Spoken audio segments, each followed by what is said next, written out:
En 30 minutos, MF Economía e Inversiones y Radio 1000 te traen los principales temas económicos del mundo y de Paraguay con Economía a 1000. Este podcast es presentado por la Bolsa de Valores de Asunción, promoviendo los valores del mercado. Buenos días, bienvenidos a una emisión más aquí de Economía 1000. Muchas gracias por acompañarnos.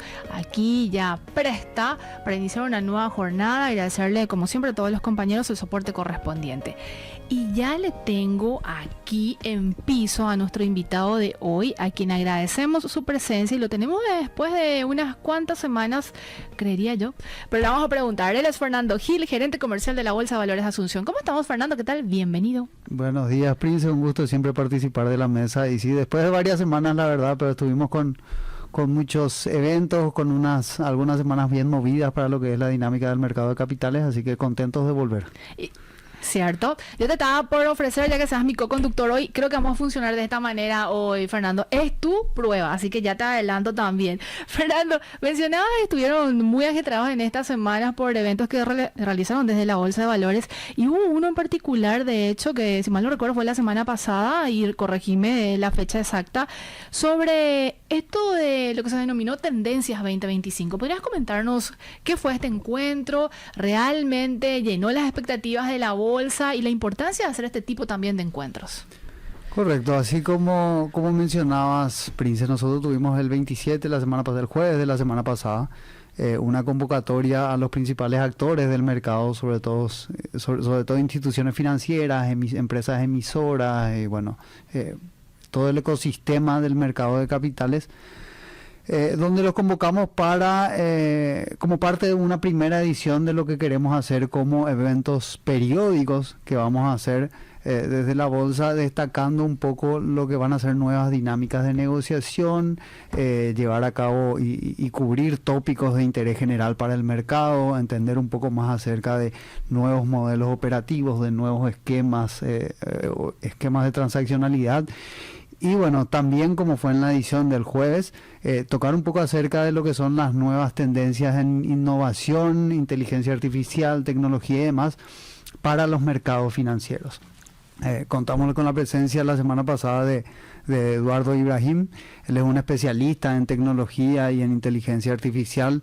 Es miembro del faculty de Harvard, es una persona con mucho expertise en el tema, y lo importante, yo creo que lo destacable de él es que habla con mucho conocimiento de causa acerca de soluciones pragmáticas y tangibles en las que ya están trabajando en otras regiones de los mercados, como puntapié inicial para lo que él considera va a ser una revolución no solamente para el sector financiero, sino para la economía y el desarrollo de toda la población en general. O sea, él habla acerca de las nuevas innovaciones y la tecnología que estamos teniendo hoy en día, lo compara con lo que correspondía a la creación de la energía eléctrica en su momento para el desarrollo de los negocios, de la economía y de la población en general. Entonces, es muy satisfactorio, te podría decir, entender desde una persona que ya está trabajando en eso, ver y conocer cuáles son las potenciales ventajas que le podemos sacar a este tipo de iniciativas y a este tipo de tecnologías que se están implementando. Y en Paraguay, de hecho, el desarrollo del mercado de capitales se traduce, Fernando, en el volumen de operaciones y también la apuesta muy grande que están haciendo todos los jugadores en ese sentido. Correcto. Yo creo que nosotros como país y como mercado estamos hoy en día en lo que yo considero un periodo crucial que va a marcar un nuevo hito en lo que van a hacer, en lo que va a ser ayornarnos a los modelos de negociación internacionales, sobre todo. Tanto desde la bolsa como del ecosistema, con la creación de la caja y demás, nosotros estamos redoblando la apuesta en el crecimiento de lo que son los modelos y los esquemas de negociación para la bolsa. Justamente por eso es que nosotros veíamos y decíamos, ok, estamos convirtiendo completamente el mercado hoy en día, queremos acercarnos mucho más a los modelos de negociación internacionales.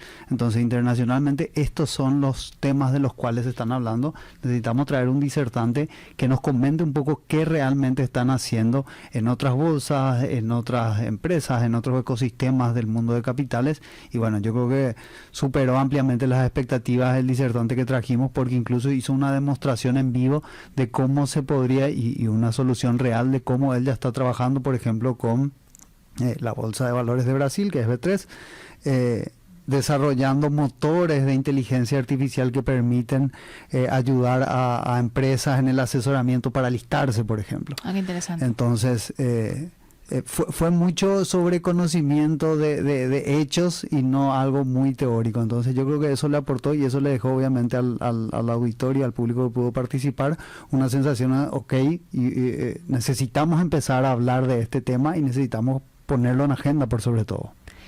Fernando, y estos puntos que mencionabas de justamente este disertante internacional, e imagino que también va a ser una suerte de práctica que vamos a ver desde la Bolsa de Valores de Asunción como un jugador muy importante en el mercado de capitales, de seguir trayendo justamente este tipo de personas y tratar de hacer intercambio de conocimiento de tal manera, a eso que mencionabas, seguir el recorrido y este proceso de ayornarse a los estándares internacionales, porque sabemos que si bien en Paraguay el mercado es un tanto incipiente, ha avanzado muchísimo considerando el poco tiempo finalmente que ha tenido, vamos a decirle, sí, prácticamente tomamos la pandemia aquí como un evento disruptivo y que aceleró este proceso de que tanto los emisores como los inversionistas encuentren un mercado que de alguna manera termine satisfaciendo como algo complementario a lo que ya se venía teniendo dentro del sistema.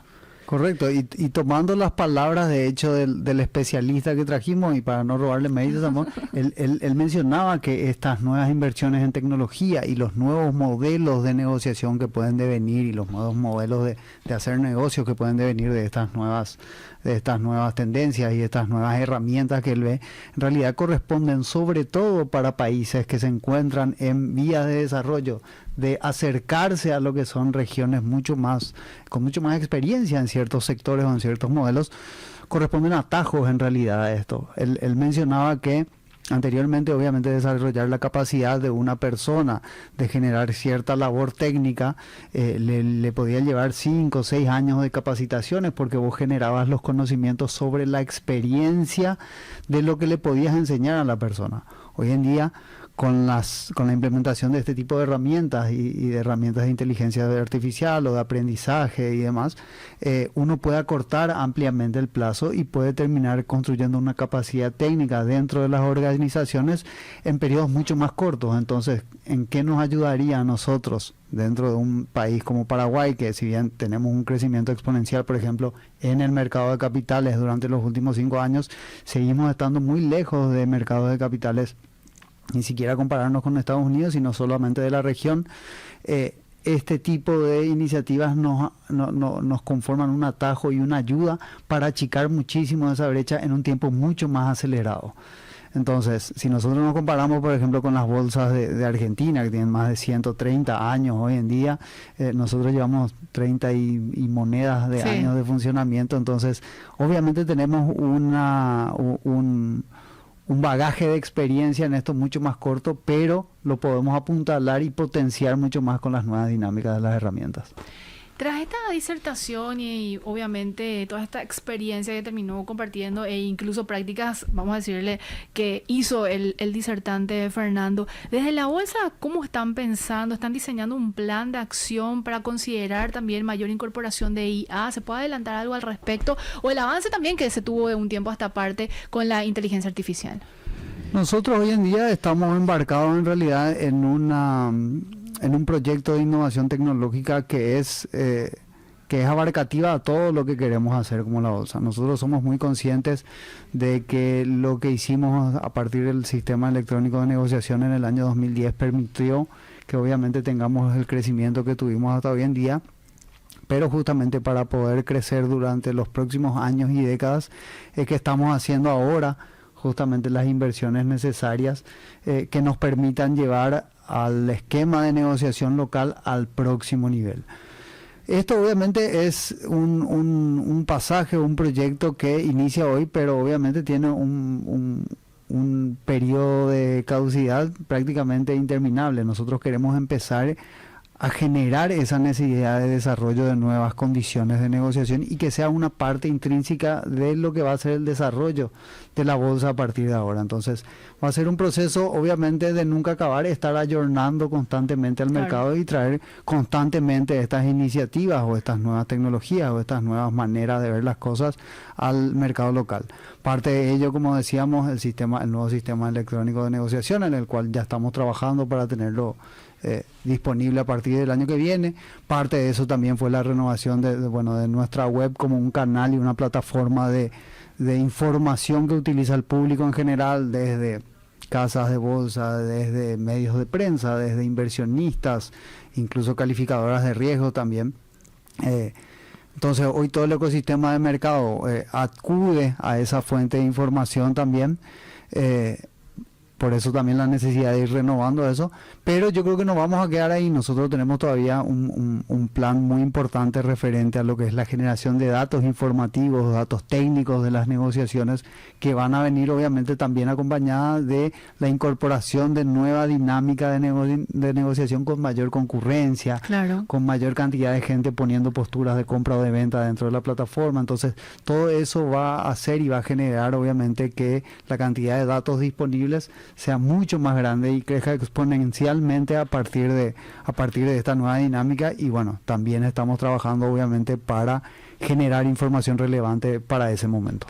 Hoy las operaciones se hacen en un casi 100%, Fernando, a nivel con toda la tecnología, ¿o hay todavía operaciones en físico? Hay un porcentaje de operaciones que se hace bajo lo que nosotros llamamos el sistema tradicional, que son básicamente operaciones de títulos que se registraron hace mucho tiempo y que aún no tenían obviamente la posibilidad de ser digitalizados. Hoy quedan títulos disponibles sobre todo a nivel de acciones, digamos, de empresas que emitieron acciones cuando las acciones todavía necesariamente tenían que ser cartulares. Y únicamente de ese tipo de títulos. Es un porcentaje ínfimo, creo que no llega al 0,2% de todo el volumen de negociación, y no lo tenemos de manera diaria tampoco, pero sí sigue existiendo como te digo, en un porcentaje casi irrelevante de día. Te consultaba esto, Fernando, como para también dimensionar todo este proceso de innovación y de tecnología, y anexar la siguiente pregunta. Cuando estamos hablando de toda la estructura del mercado de valores o de capitales, hablamos de varios jugadores que ya mencionabas también en su momento, desde la casa de bolsa hasta las calificadoras, la reciente incorporación incluso de la caja de valores, y tenemos todos los jugadores, incluso dentro de eso también la bolsa de valores y otros agentes que forman parte de este mercado, esta estructura. ¿Qué otro jugador faltaría como para cerrar toda esta estructura, Fernando, dentro de todo este esquema? Yo creo que cada uno de los actores se viene fortaleciendo, por decirlo de alguna manera, a medida obviamente que el mercado lo va exigiendo. Nosotros con los cambios del ecosistema y tanto de plataforma de negociación, nosotros como bolsa y la caja como sistema de custodia y liquidación, obviamente van a elevar la vara como para que las casas de bolsa también tengan, y en realidad muchas están en ese proceso, digamos, de reconversión y de mejora de la calidad de servicios. No debemos dejar de considerar tampoco a los inversionistas, sobre todo los fondos de inversión del extranjero que están interesados en venir, los fondos de inversiones locales, inversionistas institucionales que también operan. Entonces están todos obviamente con la necesidad de generar un plan obviamente para seguir apostando al crecimiento de la dinámica del mercado. Y eso que mencionas justamente es uno de los puntos que el especialista denotaba como punto clave para los próximos años. O sea, todas las empresas del mercado, y hablaba no solamente del sector bursátil, sino del mercado en general, necesitan poner en agenda el desarrollo de capacidades de innovación y capacidades de trabajo con estas nuevas herramientas. Eso va a ir determinando obviamente la posibilidad de la empresa de seguir creciendo e intentar hacerlo exponencialmente exponencialmente, que es lo que él destacaba, que estas nuevas herramientas presentan condiciones favorables para que esos crecimientos sean exponenciales. Uy, ¿cuántas casas de bolsa existen en el mercado paraguayo, Fernando? Tenemos 24 casas de bolsas habilitadas. Obviamente fue un número que fue creciendo a lo largo de los últimos años. Nosotros creemos que todas obviamente también se especializan en cierto tipo que se van especializando en cierto tipo de segmentos, pero algo característico obviamente dentro de un mercado que tiene muchísimo potencial todavía de crecimiento. Hoy, bueno, muchas de las casas de bolsa que se han incorporado recientemente están también asociadas a grupos financieros o bancarios, por decirlo de alguna manera, por detrás. Entonces, como que también comparten cierta cultura de especialización con los holding, digamos, sí, con sus empresas matrices, que también ayuda obviamente en el foco a ciertos segmentos o a ciertos nichos de mercado.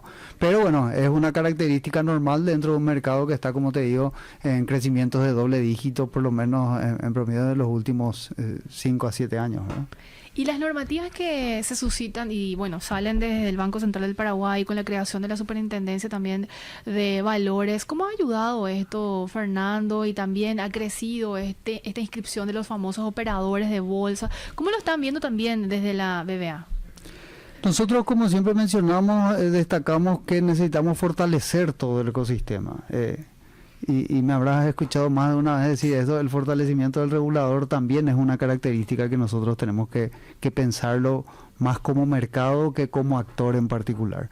La fortaleza del mercado necesita que todos los que participen en él estén solventes, estén sólidos. Entonces el regulador obviamente a la hora de determinar o de realizar nuevas incorporaciones de reglamentos, nuevas normativas, debería tener siempre en cuenta obviamente el desarrollo que queremos tener del mercado y seguir trabajando para que este sea un mercado que siga creciendo. Claro. Entonces necesitamos promocionar al mercado de capitales como una alternativa adicional y una vidriera de los proyectos que podamos llegar a tener nosotros como país, y al mismo tiempo poder darle a esos proyectos tanto una fuente de financiación como al que compra todos esos títulos una opción de rentabilizar y de generar valor a lo largo del tiempo con sus excedentes o con su capital hoy en día, ¿no? Y con esta pregunta nos vamos al primer corte, Fernando. Hablabas de la posibilidad de que inversionistas extranjeros también vengan a aterrizar a Paraguay de manera directa. ¿Eso todavía no está sucediendo? ¿Se está trabajando para tratar justamente de generar todo el mecanismo? ¿Cómo está eso, Fernando? Esa iniciativa es algo que requiere obviamente de la alineación de muchos actores o de varios actores, sí, por lo menos dentro del mercado. Nosotros como Bolsa de Valores y las inversiones que estamos haciendo justamente en plataformas de clase mundial, corresponde obviamente un paso en esa línea, porque lo que queremos darle básicamente a los fondos de inversión que operan tanto afuera como podrían operar localmente, la misma plataforma de negociación que hable el mismo mercado. Así también mismo se requiere que en ese caso la custodia y la liquidación haga su tarea, por decirlo de alguna manera, y empiece a trabajar con empresas como Euroclear o Clearstream, que hacen justamente el nivel de custodia y liquidación a nivel global en todos los países. En ese caso, el inversionista del extranjero, directamente con su cuenta inversionista en cualquier lugar del mundo, puede comprar un bono y custodiarlo en su cuenta independientemente del país en el que esté. Claro. Entonces, requiere obviamente conectar a todos estos actores de bolsa de valores, caja de valores del Paraguay, casas de bolsa, fondos de inversión. Entonces, como te digo, implica obviamente una alineación y un trabajo casi sectorial entre todos los participantes, generar esa posibilidad, pero bueno, nosotros de la bolsa ya estamos embarcados en esa línea y creemos que lo que estamos haciendo justamente ayudaría a generar esa pasarela para que podamos ver esos inversionistas en un mediano plazo por lo menos. Y creería que hay consultas, muchos interesados, sobre todo después de que Paraguay obtuvo el grado de inversión y se posicionó dentro de los grandes jugadores a nivel mundial también, Fernando, digo, en el radar, sobre todo de los fondos de inversión. Incluso antes del grado de inversión, Sí, nosotros recuerdo ya que habías comentado. desde la bolsa recibíamos periódicamente a inversionistas institucionales del extranjero que venían, se acercaban, preguntaban cómo podrían operar y demás. Obviamente la noticia del grado de inversión potenció todavía más las consultas, pero como siempre aclaramos nosotros, necesitamos generar esta alineación entre Sí. todos los actores del mercado para poder traer esos capitales. Te quedamos, Fernando, hasta el final del programa, Me quedo. ¿cierto? A la vuelta del corte vamos a compartir la dinámica que ha tenido el mercado de capitales en el primer trimestre del año y en serio me llamó mucho la atención algunos datos, así que vamos a estar desengranando también eso, Fernando. ¿Te parece? Perfecto. Seguimos con Fernando Gil, gerente comercial de la Bolsa de Valores de Asunción. A la vuelta, más de esta entrevista.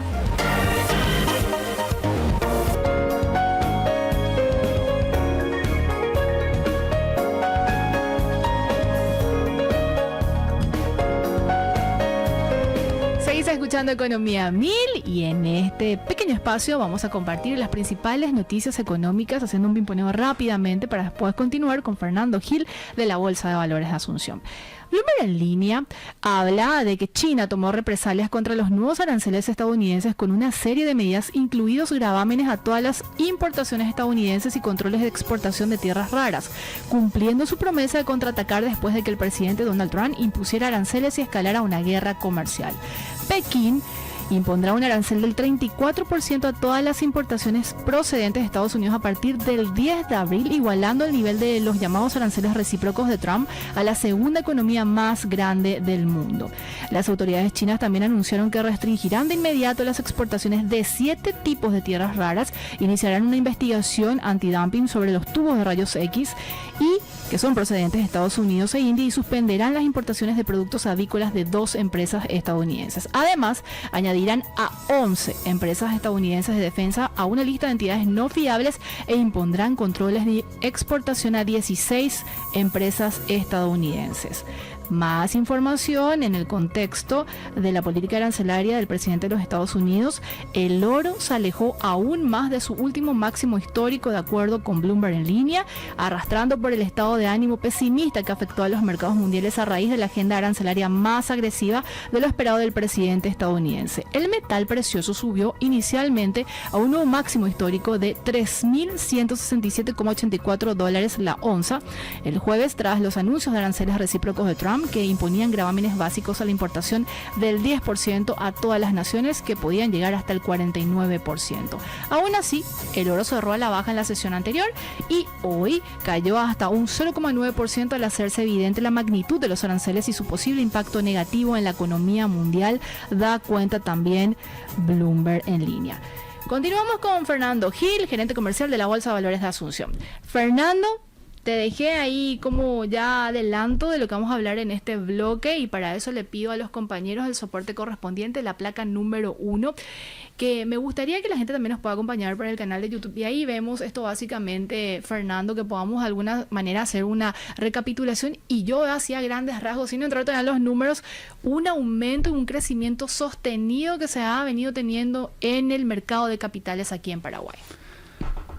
Prince, así como decís, el volumen nos viene acompañando en la dinámica de negociación. Cerrábamos el 2024 con el récord de negociación anual, llegando casi a los 6.600, tuvimos 6.585 millones de dólares más o menos.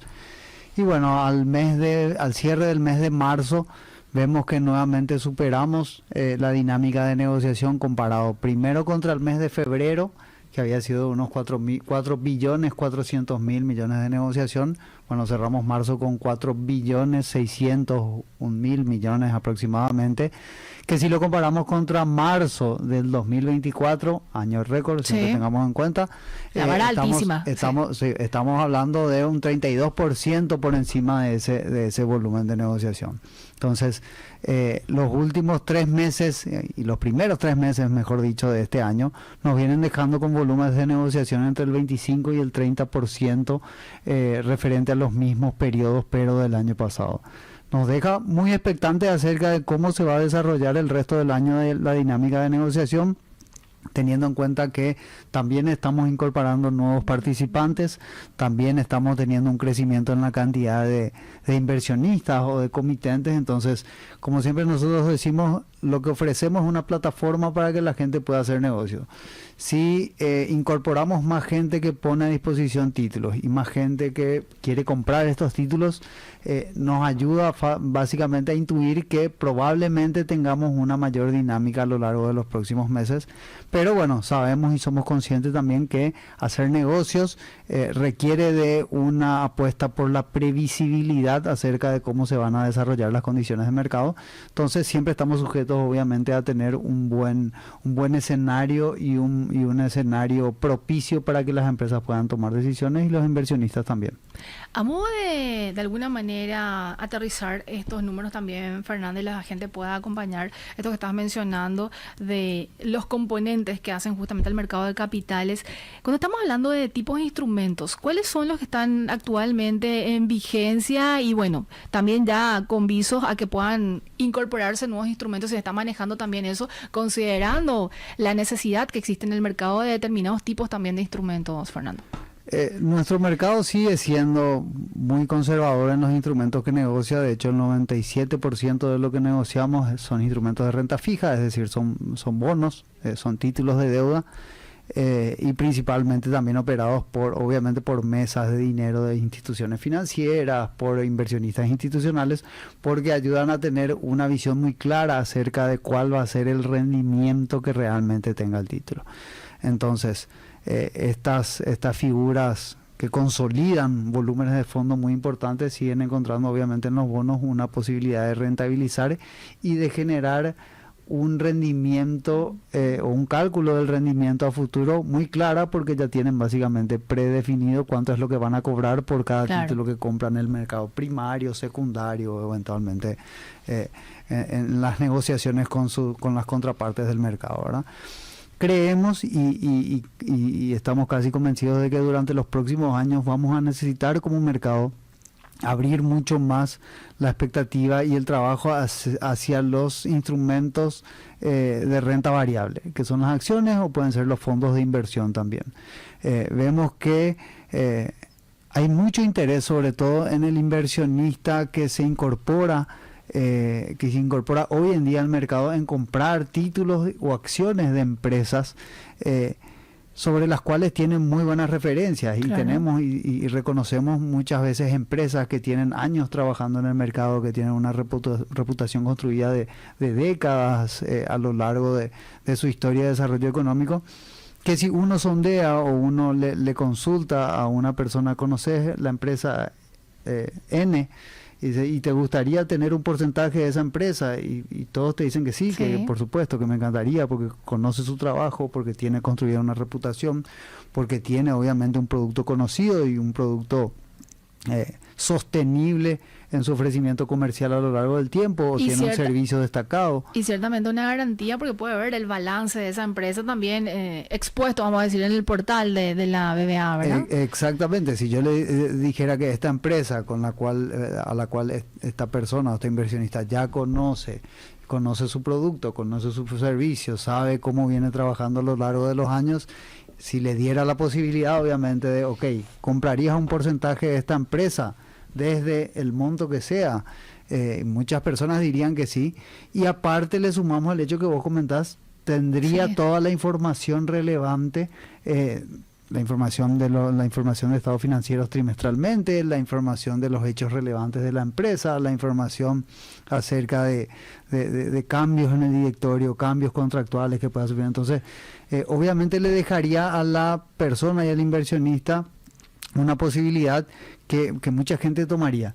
El desafío sigue estando en convencer a los tomadores de decisión de estas empresas a abrir su capital o a buscar estas alternativas de financiamiento.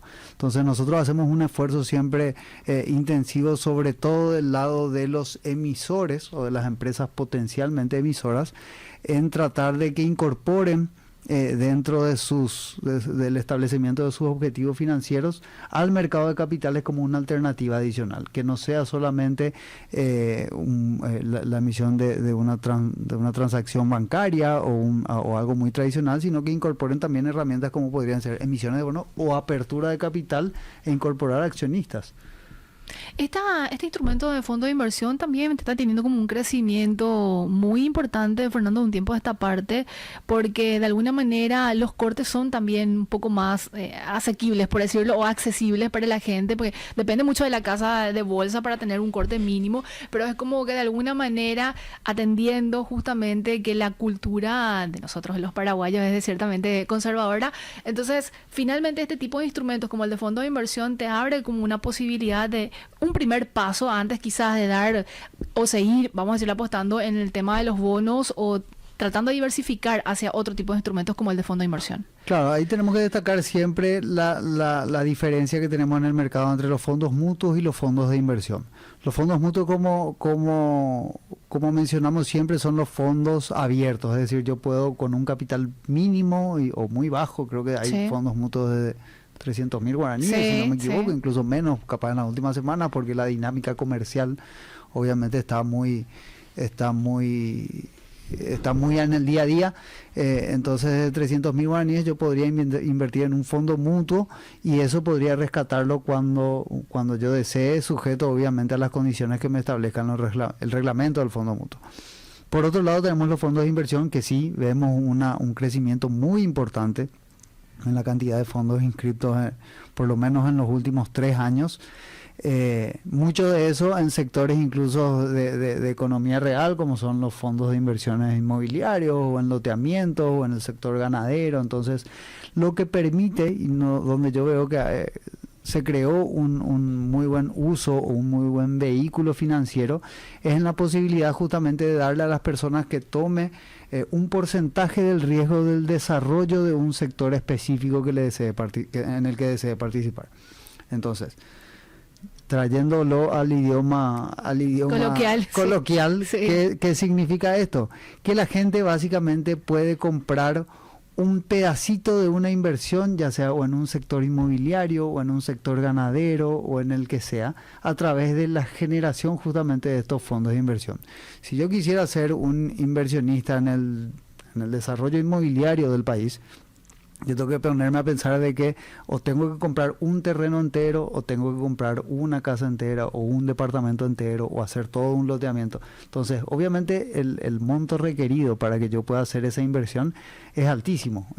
Totalmente. O yo por lo menos el día de hoy no podría decir que llego a hacer una de esas inversiones, pero sí podría, por ejemplo, comprar una cuota aparte, comprar un pedacito de un fondo de inversión inmobiliaria, por ejemplo. Entonces, lo que hace ese fondo de inversión es elige algún proyecto o establece alguna serie de proyectos a los cuales le va a destinar todo ese financiamiento que levanta, y ya sea construir un edificio o generar un loteamiento o rentar incluso oficinas que ya están construidas, ahí lo que me va a rendir el fondo es un porcentaje de ese rendimiento que tenga obviamente el sector inmobiliario.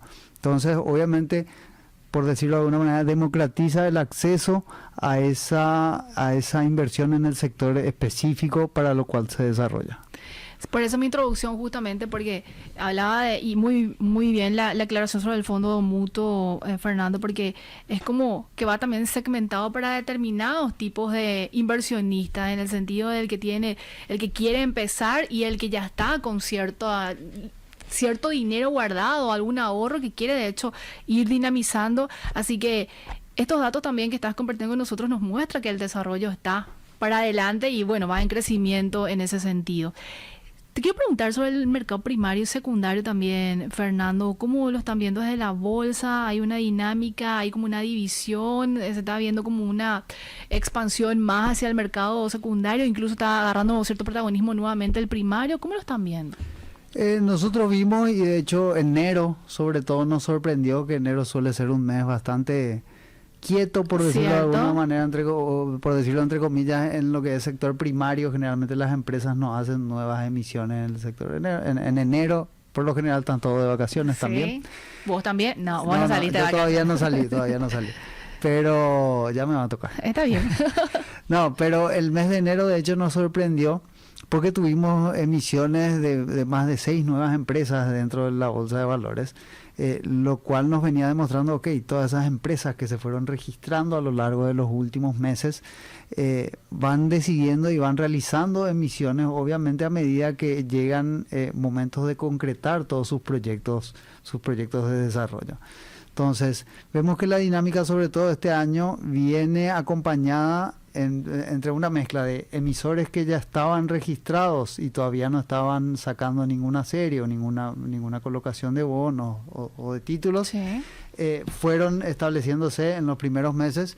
Y aparte tenemos nuevos emisores que se están registrando, que ya tenemos de hecho en lo que va de este primer trimestre 5 nuevas empresas emisoras que se están registrando, lo que nos hace pensar que en los próximos meses también estarían sacando nuevos títulos al mercado y dándole la posibilidad a nuevos inversionistas obviamente a tomar esas exposiciones a los títulos que quieren.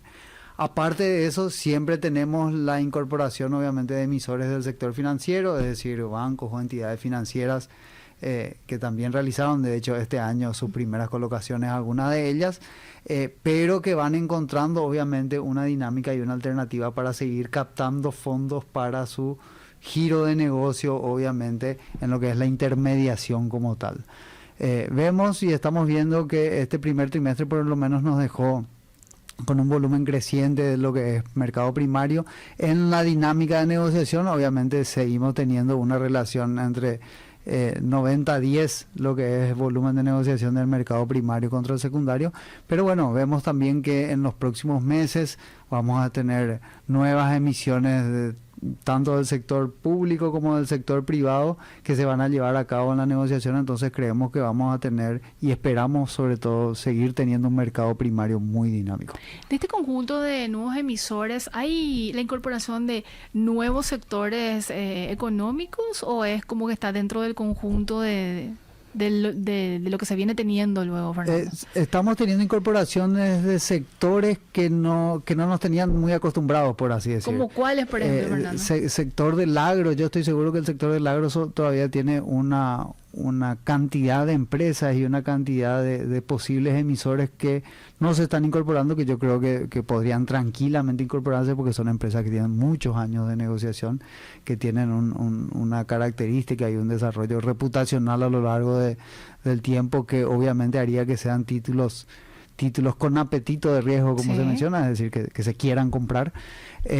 Aparte de ese, vemos que el sector industrial también está teniendo buenas incorporaciones. Bueno, y a nivel servicios, comercio y demás, tenemos empresas que iniciaron creo que en el 2024 empezaron a hacer colocaciones y la verdad que vemos que le tomaron el gusto, por así decir, entonces vienen haciendo colocaciones periódicas de nuevos títulos, nuevos instrumentos. Entonces eso nos demuestra obviamente que están encontrando una alternativa viable a la hora de estructurar sus planes de financiamiento.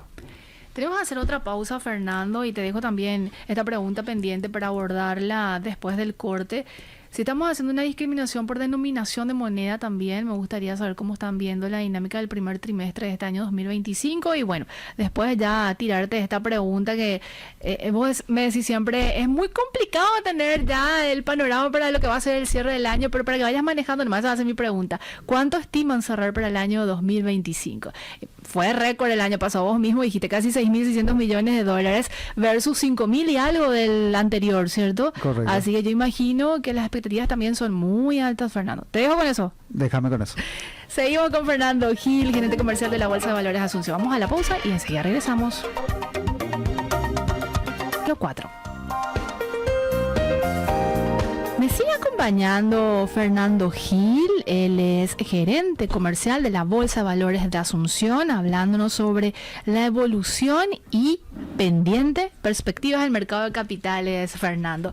Le pido a los compañeros, por favor, la placa siguiente para ir desengranando estos datos que vamos a ver justamente aquí en pantalla, Fernando, y que son de acceso público. La gente puede, de hecho, esto visualizar en la página web, tengo entendido, Fernando. Correcto, siempre está disponible toda esta información en la página. Invitamos siempre a todo el mundo a entrar a lo que son nuestros informes, tanto diarios como mensuales, para que puedan ver cómo está la dinámica de negociación, y sobre todo a los inversionistas que ya tenemos dentro del mercado, que tenemos cerca de 40.000 comitentes ya vigentes dentro del mercado. Eso es mucho, Fernando. Que entren a ver cómo están los instrumentos, cómo se negocian, en qué volumen. Entonces hay mucha información muy interesante. Aquí ya estábamos justamente adelantándonos a varios de los temas, Fernando. Podemos hacer una recapitulación de eso. Esta es una fotografía, sería al primer trimestre, Fernando, y corregime si es así, por instrumentos. Y decías que los bonos son más representativos, evidentemente, si lo comparamos, pero también hay un crecimiento de otro tipo de instrumentos, ¿correcto? Correcto, están creciendo los volúmenes de negociación, obviamente, de acciones, pero seguimos siendo muy conservadores. O sea, un 97% del volumen de negociación en instrumentos de renta fija sigue siendo sumamente alto. Yo no creo que disminuya el volumen de negociación de títulos de renta fija, sino que van a aumentar los de acciones o fondos. Pero ahí estamos viendo el amarillo que está cobrando, de hecho, cierto terreno también ahí, ganando cierto terreno. Anteriormente era un hilito que se veía ahí apenas, pero bueno. Eso es parte del proceso, ¿verdad? Sí. Yo te preguntaba también antes del corte, Fernando, si hacemos una distinción y compartimos los datos por denominación de moneda, y aquí tenemos cómo está la Constitución justamente cuando estamos hablando de esa parte de los instrumentos también, y de colocaciones y emisiones. Seguimos teniendo obviamente una leve mayor concentración en lo que son instrumentos en guaraníes. El porcentaje que vemos, de hecho, al cierre del primer trimestre es más o menos un 60-40 Sí. aproximadamente en la distribución, y vemos que es lo que se mantiene a lo largo del tiempo, sobre todo en el mercado de capitales. Yo creo que hoy en día tenemos un escenario donde obviamente la estabilidad de nuestro tipo de cambio nos ayuda a seguir tomando posiciones, obviamente, en la moneda local. Nos le da bastante tranquilidad, sobre todo al inversionista o institucional, o al inversionista persona física, seguir operando en la moneda local. Parte de eso también, obviamente, un mantenimiento o una falta de pérdida de valor, es decir, nuestra moneda no pierde mucho valor a lo largo del tiempo, lo que le permite a las personas invertir en esa moneda sabiendo que la inflación básicamente no le va a comer su inversión o su rentabilidad. Aparte de eso, sí vemos que hay mucho apetito acerca de instrumentos en dólares. Es decir, nosotros creemos que emisiones en dólares siguen siendo muy bien recibidas por el mercado, porque tenemos muchas, sobre todo muchos inversionistas institucionales que les gustaría tomar capaz algo más de riesgo en dólares, en moneda extranjera, y bueno, apenas se disponibilizan por lo general este tipo de instrumentos, el mercado los absorbe por completo. Entonces nos hace notar también que hay un apetito por moneda extranjera importante en el mercado, que creemos que a medida que empiece o siga creciendo, mejor dicho, la dinámica, vamos a seguir teniendo capaz un aumento de inversiones también en dólares. Y este gráfico en barra que muestra este crecimiento y un salto, la verdad que si hacemos un comparativo, sobre todo desde el año 2023 a lo que va al 2025, este crecimiento también sigue siendo importante, Fernando. Esta es una fotografía ¿sería de marzo puntualmente o ya todo el trimestre? Es el acumulado que fuimos teniendo a lo largo del tiempo en los primeros trimestres de todos los años. Vemos, como bien decíamos, un crecimiento prácticamente de un 32%, lo cual nos deja, como te decía, si nos comparamos contra el año que tenemos de referencia, que es el récord del año pasado, nos deja obviamente con un sentido auspicioso, por lo menos para lo que va a ser el nuevo volumen de negociación con el que podamos cerrar en este 2025. Te digo que esto fue adrede, Fernando, porque te iba a preguntar eso. ¿Cuántas perspectivas que tienen para el año 2025 cierre? También adelantabas vos que lo que te iba a decir, y repito siempre, Sí. es muy difícil. A falta de 9 meses, faltan 3/4 todavía del año para ver cómo vamos a estar cerrando. Pero bueno, como siempre decimos, nuestro objetivo es que el mercado de capitales siga creciendo y que podamos mantener por lo menos la dinámica que llevamos y con la que estamos acompañando el mercado. creemos y esperemos que si se dan las condiciones, obviamente, para que más actores, más emisores y más inversionistas vengan al mercado de capitales a transaccionar, deberíamos estar alcanzando, superando los 7.000 millones de dólares en volúmenes de negociación, y debería ser obviamente el nuevo año récord.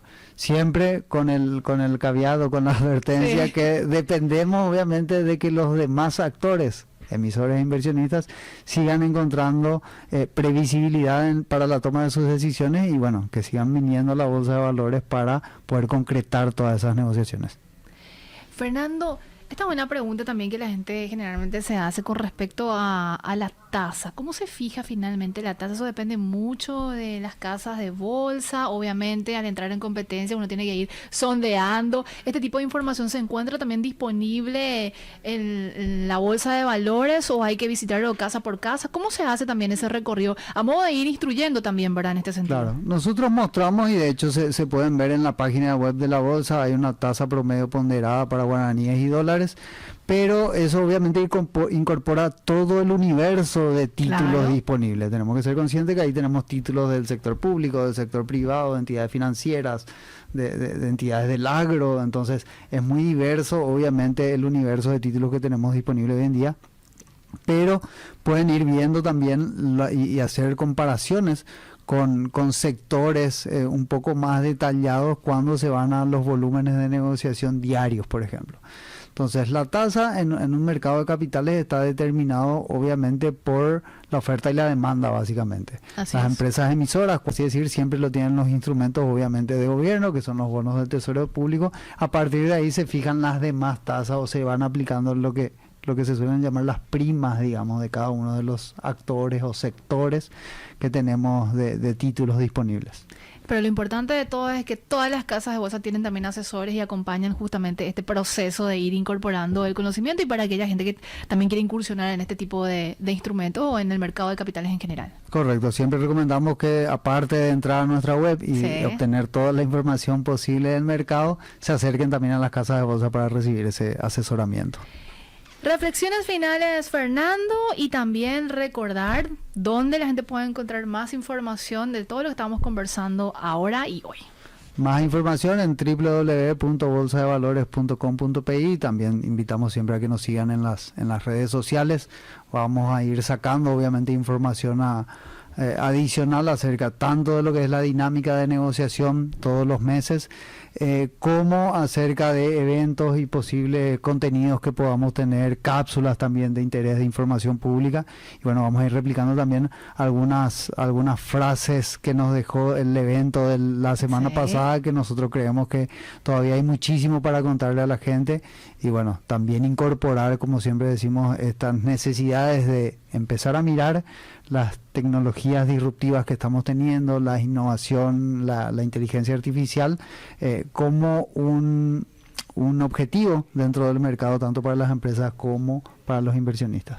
Y este pilar importante también que hacen y empujan desde la bolsa, la parte educativa, Fernando, con la apertura que tienen de que incluso estudiantes puedan visitar la estructura de la bolsa y conocer, porque finalmente no solo son el futuro, son ya de hecho el presente de todo lo que va a ser también la dinámica del mercado de capitales para dentro de unos años. Sí, invitar siempre a la gente que también encuentra en nuestra web todos nuestros cursos disponibles. Nosotros recibimos en el 2024 más de 1.600 estudiantes que pasaron por nuestro auditorio, ¿sí?, o por nuestro auditorio virtual, recibiendo cursos, charlas de inducción. Entonces, vemos que el interés sobre todo del mercado y sobre todo el público joven está muy creciente referente al tema, y bueno, invitarlos también a que participen o que naveguen también en nuestra web para ver qué información adicional tenemos disponible para cursos, para capacitaciones, para charlas que quieran hacer. Como siempre, un gusto tenerte en el programa, Fernando, que tengas un excelente fin de semana. Un gusto para mí, Prince. Creo que llegaste 8-10. Oh. Sí, te falta te das 2. Viste que no puede ser excelente. Bueno, dejamos aquí. Estuvimos con Fernando Gil, gerente comercial de la Bolsa de Valores de Asunción, hablándonos sobre la evolución y las perspectivas del mercado de capitales. Así nos vamos despidiendo. Que tengan un excelente fin de semana.